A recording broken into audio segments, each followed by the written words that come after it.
ਸੁਬਾ ਭਾਈ ਜੀ ਮਹੱਲੇ ਦੇ ਵਿੱਚ ਖੇਲਦੇ ਪਏ ਸੀ ਨੰਨੇ ਮੁੰਨੇ ਬੱਚੇ। ਮੈਂ ਕਿਹਾ ਤੁਸੀਂ ਅੱਜ ਸਕੂਲੇ ਨਹੀਂ ਗਏ ਜੀ। ਅਸੀਂ ਦੋਵਾਂ ਨੇ ਸੋਚਿਆ ਸੀ ਕੱਲ ਕੇ ਬਹਾਨਾ ਲਾਵਾਂਗੇ, ਕਰਾਂਗੇ ਛੁੱਟੀਆਂ। ਅਸੀਂ ਦੋਵੇਂ ਯਾਰ ਬੇਲੀਆਂ ਨੇ ਕਰ ਲਈ ਛੁੱਟੀ। ਭਾਈ ਜੀ ਅੱਜ ਕੱਲ ਦੇ ਨੰਨੇ ਮੁੰਨੇ ਬੱਚੇ ਕਿੰਨੇ ਹੁਸ਼ਿਆਰ ਹੋ ਗਏ, ਤੁਸੀਂ ਆਪੇ ਹੀ ਦੇਖ ਸਕਦੇ। ਅਸੀਂ ਸ਼ਹਿਰ ਥੋੜਾ ਜਿਹਾ ਕੰਮ ਤੇ ਯਾਰ ਹੁਣੀ ਜਿਵੇਂ ਹੀ ਪਹੁੰਚੇ ਤੇ ਉੱਥੇ ਟਾਈਮ ਹੋ ਗਏ ਸੀ ਨਮਾਜ਼ੇ ਜ਼ੁਹਰ। ਸਰਗੋਦਾ ਸ਼ਹਿਰ ਤੋਂ ਮੇਰੀ ਵੀਡੀਓ ਦੇਖਦਾ ਪਿਆ ਤੇ ਆ ਮਸਜਿਦ ਦੱਸਣੀ ਆ ਤੁਸੀਂ ਕਮੈਂਟ ਦੇ ਵਿੱਚ ਕਿ ਕਿਹੜੀ ਜਗ੍ਹਾ ਹੈ। ਫਿਰ ਦੁਪਹਿਰ ਨੂੰ ਤਾਂ ਯਾਰ ਬੰਦੇ ਨੂੰ ਭੁੱਖ ਲੱਗ ਹੀ ਜਾਂਦੀ ਆ। ਯਾਰ ਹੁਣੀ ਪਹੁੰਚ ਗਏ ਇੱਕ ਦੁਕਾਨ, ਬਹੁਤ ਜ਼ਿਆਦਾ ਲੱਗਿਆ ਹੋਇਆ ਸੀ ਰਸ਼ ਤੇ ਯਾਰਾਂ ਨੇ ਮੰਗਾ ਲਈ ਇੱਕ ਚਨਿਆਂ ਦੀ ਪਲੇਟ ਖਾਣ ਤੋਂ ਬਾਅਦ ਅੱਧਾ ਘੰਟਾ ਸ਼ਹਿਰ ਜਿਵੇਂ ਘੁੰਮਿਆ, ਫੇਰ ਇੱਕ ਵਾਰੀ ਲੱਗ ਗਈ ਭੁੱਖ। ਯਾਰ ਰੋਟੀ ਤਾਂ ਖਾਧੀ ਹੋਈ ਆ ਲੇਕਿਨ ਭਾਈ ਜੀ ਕੋਈ ਕਰਾਰੀ ਸ਼ੈ ਖਾਈਏ। ਫਿਰ ਯਾਰਾਂ ਨੇ ਖਾਧੀ ਸ਼ੱਕਰ ਜੀ। ਕੁਵਾਰਿਓ ਦਿਲਾਂ ਤੇ ਹੱਥ ਰੱਖ ਲੋ ਤੇ ਆਂਦੀ ਪਈ ਇੱਕ ਬਰਾਤ ਤੇ ਪੈਸੇ ਸੁੱਟਦੀ ਪਈ ਆ ਆਵਾਮ। ਭਾਈ ਜੀ ਹੋਏ ਆ ਇੱਕ ਕਿਸਮ ਦਾ ਬਲਾਗ ਦੇਖਾਂ ਤੇ ਉਹ ਆਵਾਮ ਚੁਗਦੀ ਪਈ ਆ ਪੈਸੇ। ਮੈਂ ਕਿਹਾ ਭਾਈ ਥੱਲੇ ਨਾ ਆ ਜਿਓ ਮਿੱਤਰੋ, ਉਹ ਦੇਖ ਹੀ ਨਹੀਂ ਰਹੇ ਗੱਡੀਆਂ ਗੁੱਡੀਆਂ ਸਿੱਧਾ ਹੀ ਪੈਸੇ ਚੁੱਕ ਰਹੇ। ਸਕੂਟਰ ਤੇ ਜਾਂਦਾ ਪਿਆ ਸੀ, ਉਹਨੇ ਸਕੂਟਰ ਸਟੈਂਡ ਤੇ ਵੀ ਨਹੀਂ ਲਾਇਆ ਤੇ ਭਾਈ ਜੀ ਐਵੇਂ ਗੇਰ ਕੇ ਸਕੂਟਰ ਪੈਸੇ ਚੁਗਣ ਲੱਗ ਗਿਆ। ਉਹਨੂੰ ਪੈਸੇ ਨਹੀਂ ਲੱਭੇ ਹੋਣੇ ਜਿੰਨਾ ਉਹਦਾ ਮੈਨੂੰ ਲੱਗਦਾ ਸਕੂਟਰ ਦਾ ਨੁਕਸਾਨ ਹੋ ਗਿਆ ਹੁਣ। ਬੜੇ ਦਿਨ ਹੋ ਗਏ ਯਾਰ ਸਬਜ਼ ਰਿਆਲੀ ਆਲ ਨਹੀਂ ਯਾਰ ਹੁਣੀ ਗਏ ਤੇ ਯਾਰ ਹੁਣੀ ਆ ਚੱਲੇ ਆ ਸਬਜ਼ ਰਿਆਲੀ ਘੁੰਮਣ। ਚਾਚਾ ਸਲਾਮ ਅਲੈਕਮ।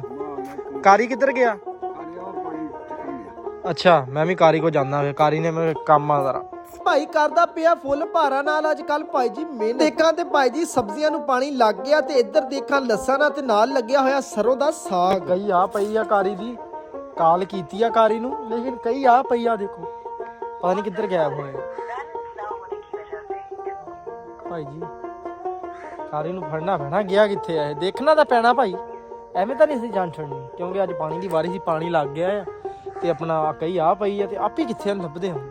ਮਾਲਟੇ ਨਾ ਖਾਂਦਾ ਵੇ ਚੋਰੀ ਦੇ ਕਿਨੂੰ ਮਾਲਟੇ ਚਾਹੀਦੇ ਆ ਭਾਈ ਜੀ। ਆ ਬਾਗ ਆਪਣਾ ਹੀ ਆ ਕੇ ਤੁਸੀਂ ਤੋੜ ਕੇ ਭਲਾ ਲੈ ਜਾਓ। ਕਿੰਨੂ ਕੋਈ ਨਹੀਂ ਪੱਕੇ ਹੈਗੇ, ਜਿਹੜੇ ਫਲੂਟਰ ਆ ਉਹ ਗਏ ਆ ਪੱਕ। ਭਾਈ ਜੀ ਮੇਰੀ ਬਾਜ਼ ਅੰਗੋ ਦੀ ਆਖਾਂ, ਮੈਂ ਦੂਰ ਹੀ ਖੜਾ ਸੀ, ਕਾਰੀ ਉਹ ਬੈਠਾ। ਮੈਂ ਕਿਹਾ ਕਾਰੀ ਤੂੰ ਇੱਥੇ ਬੈਠਾ ਕੀ ਕਰ ਰਿਹਾ ਓਏ? ਉਹ ਤਾਂ ਮੈਨੂੰ ਐਵੇਂ ਲੱਗ ਰਿਹਾ ਸੀ ਜਿਵੇਂ ਖਾਂਦਾ ਪਿਆ ਮਾਲਟੇ। ਮੈਂ ਕਿਹਾ ਜਲਦੀ ਨੱਸੋ ਤੇ ਇਸ ਤੋਂ ਪਹਿਲੇ ਕਿ ਕਾਰੀ ਸਾਰੇ ਮਾਲਟੇ ਮੁਕਾ ਦੇ। ਹੋ ਗਿਆ ਕਾਰੀ ਤੈਨੂੰ ਮੈਂ ਲੱਭਦਾ ਫਿਰ। ਓਏ ਆ ਕੀ ਰੱਖਿਆ ਕੋਲ ਓਏ? ਕਾਰੀ ਯਕੀਨ ਕਰ ਪਿੱਛੋਂ ਹੀ ਮੈਂ ਮਿੱਤਰਾਂ ਨੂੰ ਦੱਸਦਾ, ਮੈਂ ਕਿਹਾ ਪੱਕੀ ਗੱਲ ਆ ਚੋਰੀ ਦੇ ਮਾਲਟੇ ਖਾਂਦਾ ਹੁਣ। ਸ਼ੁਕਰ ਕਰ ਨਾ ਓਏ ਫਲੂਟਰ ਮਿੱਤਰੋ ਪੱਕ ਗਏ, ਦੂਜੇ ਨਹੀਂ ਹਜੇ ਪੱਕੇ। ਆਏ ਹਾਏ ਕਾਰੀ ਨਹੀਂ ਰੀਸਾਂ ਤੇਰੀ। ਇਸ ਦੱਸਣਾ ਚੋਰੀ ਦੀਆਂ ਕਿ ਤੁਹਾਡੇ ਆਪਣੇ ਆ? ਆਪਣੇ। ਚਲ ਮੈਂ ਚਾਚੇ ਕੋ ਵੀ ਜਾ ਕੇ ਪੁੱਛਦਾ ਆਪਣੇ ਆ ਕਿ ਚੋਰੀ ਦੇ ਆ ਭਾਈ, ਫਿਰ ਜਾ ਕੇ ਪੱਕ ਹੋਏਗਾ। ਪੁੱਛਾਂਗੇ ਨਾ ਉਤੋਂ ਤਾਂ ਕਹਿ ਰਿਹਾ ਪੁੱਛ ਲੈ। ਚੱਲ ਮਿੱਤਰੋ ਸਮਝ ਤਾਂ ਤੁਸੀਂ ਵੀ ਗਏ ਹੋਣੇ ਆ, ਬਸ ਸਮਝੋ ਹੁਣ ਖਾ ਲੈਂਦੇ ਸਾਨੂੰ।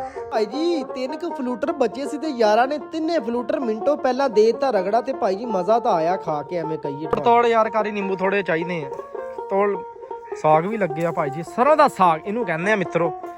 ਇੱਧਰ ਲੱਗਿਆ ਨਿੰਬੂ, ਇੱਧਰ ਮਾਲਟੇ, ਇਹੀ ਤਾਂ ਪਿੰਡਾਂ ਦੀ ਚਾਸ ਆ ਬਈ। ਕਿਆ ਬਾਤਾਂ ਕਾਦੀ ਤੋੜ ਲਾ। ਭਾਈ ਪਿੱਛੇ ਤਾਂ ਹਾਸ ਗੱਲਾਂ ਕਰਦਾ ਸੀ ਲੇਕਿਨ ਆਪਣੇ ਡੇਰੇ ਆ ਕੇ ਚੁੱਪ ਕਰਕੇ ਬਹਿ ਜਾਂਦਾ ਹੈ। ਡੇਰੇ ਬੈਠੇ ਮੈਨੂੰ ਤਾਂ ਲੱਗ ਗਈ ਭੁੱਖ। ਮੈਂ ਕਿਹਾ ਚਲੀਏ ਯਾਰ ਕੋਈ ਬਰਗਰ ਖਾ ਲਈਏ ਜਾ ਕੇ। ਯਾਰ ਹੁਣੀ ਪਹੁੰਚ ਕੇ ਹਾਫਜ਼ ਜੀ 버ਗਰ ਪੁਆਇੰਟ ਤੇ। ਮੈਂ ਕਿਹਾ ਹਾਫਜ਼ ਜੀ ਇੱਕ ਅੰਡੇ ਵਾਲਾ 버ਗਰ ਲਾ ਦੋ ਟੈਟ ਕਰਦਾ। ਭਾਈ ਜੀ ਯਾਰ ਹੁਣੀ ਤਾਂ ਕਰਨ ਲੱਗੇ ਆਪਰੇਸ਼ਨ ਜਲਦੀ ਮਿੱਠਾ ਵਲੋਗ 28 YouTube ਚੈਨਲ ਨੂੰ ਕਰ ਦੋ ਸਬਸਕ੍ਰਾਈਬ। ਆਪਣਾ ਖਿਆਲ ਰੱਖਿਓ, ਨਮਾਜ਼ ਕਾਇਮ ਕਰਿਓ, ਪਾਕਿਸਤਾਨ ਜ਼ਿੰਦਾਬਾਦ।